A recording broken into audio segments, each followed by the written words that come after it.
Got another subscriber question. This one from Susan. Susan says, Roy, I'm curious what your thoughts are on how to go from just writing to copywriting. Also, what do excellent copywriters do that makes them excellent? Thanks, Susan. So that's a little bit of a doubleheader question. We'll tackle that first question first.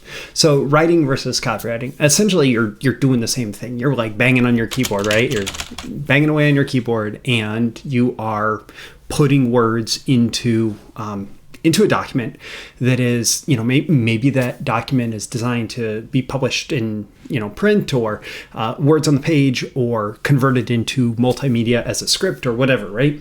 So what is the difference, right? Like there's the whole idea of telling stories, but a good writer is going to tell stories and a good copywriter is going to tell stories, painting word pictures, knowing dialogue, like those things can be important for copywriters as well as writers.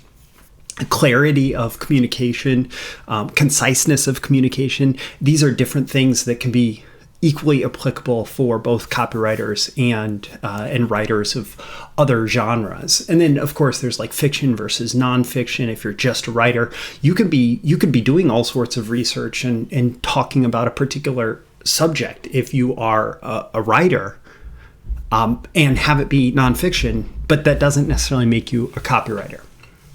So writing, as far as writing that's not copywriting, what would I call that, or what is that, as far as what is that versus copywriting?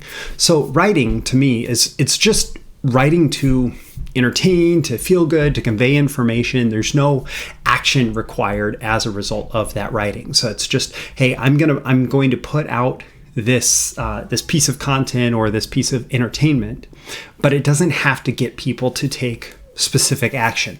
On the other hand, copywriters are responsible for creating results. And typically, I'll assign that as business results because most often it's a business who's asking for a copywriter to come and work for them.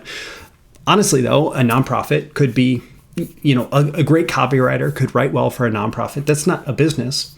A great copywriter could become a speechwriter and actually get people to take action based on the speech, or they could become some other kind of writer. The big differentiator between the skill of a copywriter versus the skill of a writer is the skill of the copywriter actually it's focused on getting someone to have a certain behavior, to take a certain action, to generate a specific response. So most often with businesses, it's to have you have this desired action from reading, and it's for the purpose of generating a lead, a customer, a sale, profits for a business, right? It's like this measurable business results: leads, customer, sales, and profits. I repeat that often because that's most often what copywriters do need to focus on is, here's the leads, here's the customers, here's the sales, here's the profits. And that's the big difference to me. Like a copywriter understands how to get someone to take action as a result of their writing. And honestly, like that's a good skill for any writer to be able to have, right? The choice is how you apply that and what action you're trying to get people to take. Oftentimes copywriters are hired to get people to take actions for businesses to generate, again, those measurable business results in the form of leads, customer sales, and profits. So what differentiates excellent copywriters? What makes them excellent? Well, excellent copywriters study human behavior. Excellent copywriters are students of human behavior. So we focus on, why do people behave in the way that they do? Why do they behave in unexpected ways? When do they behave in expected ways? How do they behave in the privacy of their own home with nobody looking over their shoulder? Except for we're measuring their response on the internet. How do people behave in response to specific stimulus?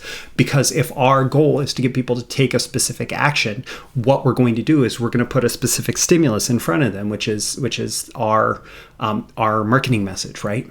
and we are going to ask them to take action, and they're going to take action or they're not going to take action. And the better we understand why people take action, why people behave in certain ways, like what are the quirks of how our minds work, what are all our cognitive biases, and how do those influence our willingness to take one action versus another? What do we do that we never want to admit to the world, but we do it consistently whenever given the opportunity? Like all of these quirks of human behavior, that's what excellent copywriters study. And so hopefully this is helpful.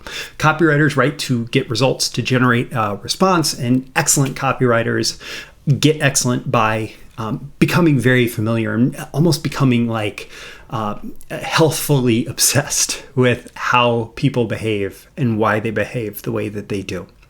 I hope you found this helpful. I'd love it if you'd leave a comment below. Let me know on a scale of 1 to 10, how valuable did you find this tip, this lesson, and why? Like, what's your big insight? What's your takeaway? What's your action item from this? Leave that in the comments below. Click that like button before you go so you get more content like this delivered to you.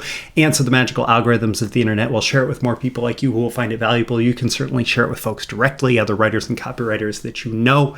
And subscribe before you go. Subscribe here. You can also check the links in the description to breakthroughmarketingsecrets.com, where you can get my daily emails Monday through Friday, including these videos and more benefits for subscribers, including when you sign up, you have an opportunity to submit a question like this to me with the potential for it to be answered in an upcoming Mailbox Monday video.